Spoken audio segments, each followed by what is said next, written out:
Such a nice sunny October day. And I have the ghost pepper strawberry donut from Dunkin' Donuts. I have no idea why I bought 4 of these. Look at that. Oh, yeah.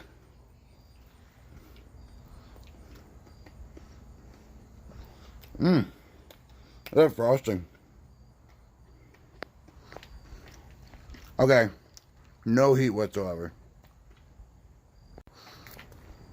Starting to build. It's getting there. That's mild, man.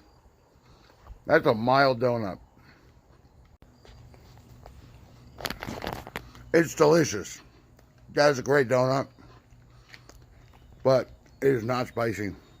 It's the spiciest donut I ever had. Because, you know, spicy donuts. But I would say it's delicious, though. It's the best thing I've ever had from Dunkin' Donuts. But it's not spicy.